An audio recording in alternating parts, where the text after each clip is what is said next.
and we are circulating a petition to stop the closing of the Paul Lawrence Dunbar Post Office. The U.S. Postal Service has done a study. Now, because the revenues are not flowing like it have in the past, and they say, you know, because of the internet, it has affected the mail business. Now, I've been retired for 11 years. The internet did not just come to be. That's right. So that revenue has been slacking down for more than 15 years. And we have Postmaster General, his staff, they all making 6 figures. And then they get upset because they don't get their 5-figure bonuses at the end of the year. Well, the post office is in dire need, but do not believe when you see in the newspaper that the post office is closing, they can't pay their bills, they're all out of money. What they can't pay is $5.5 billion, and that is designated to the Employees' Retirement and Health Fund. That's always funded 75 years in advance. Now, what they're not telling you is Congress mandated that they put $5.5 billion in that fund 7 years ago when they had 900,000 employees. But since then, they have reduced the jobs by 250,000. But they still required to put the same amount of money in this fund. And that's due at the end of September. They will not have it. Now, our postmaster sitting up there making 6 figures is just now going to Congress to ask that they revise that requirement. So the easiest source of resistance they could see is to close post offices. And the post office they seek to close are the ones that they expect least resistance from. We circulate a petition. This is what the petition says. We, undersigned customers of Paul Lawrence Dunbar Post Office in Dayton, Ohio, request that the Postal Service officials reverse the proposal to close the branch in Dayton, Ohio. The Paul Lawrence Dunbar branch is a commemorative to the world-renowned poet, Paul Lawrence Dunbar, Hear this. who was born, educated, and became legendary in Dayton, Ohio. Number 2, that post office is centrally located and accessible to patrons of the West, Northwest, Innerwest, and Southwest communities. The Dunbar branch services the historical veteran administration and the veteran community.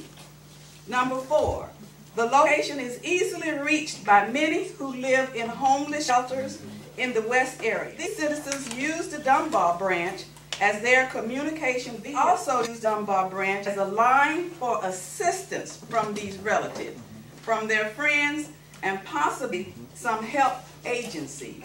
Number 5, this location is needed for many of our seniors who would have difficulty commuting to the main post office or to the Dayton View branch.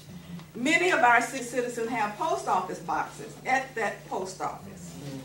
Number 6, the cost of gas for the mail carrier would be twice as expensive if he had to come from the main post office or the Dayton View branch.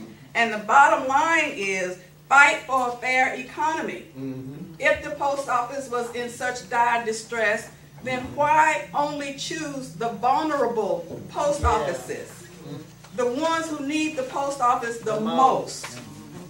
I mean, you know, a lot of our people don't have Cadillacs they could drive all over town. Because in West Dayton now, we do have to drive if we want to go to a major grocery store. And gas costing what it is.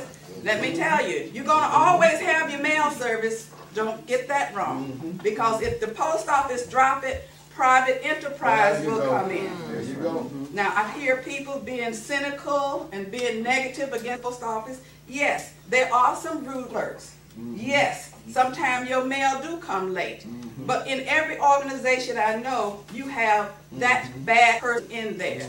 Don't throw out the whole organization because 1 or 2 people are not doing what they're supposed to do. And I'm out there on the street. and I'm told by these people, I'm not signing your petition. I want them to take the post office. That's a show of ignorance.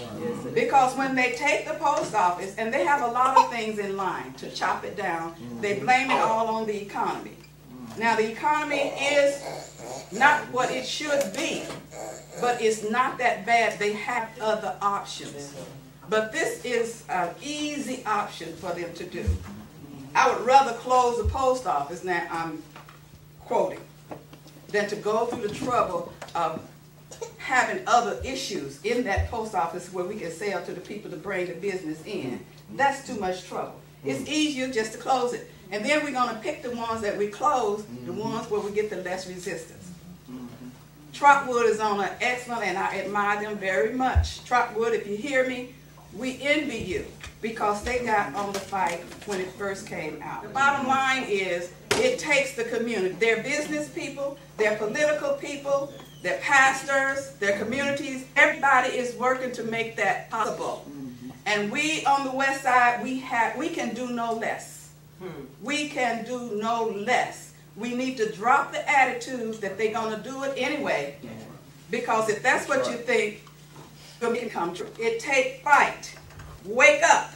Lose, lose, lose is what you do when you hide your face. You need a David to fight this giant. I'm no David.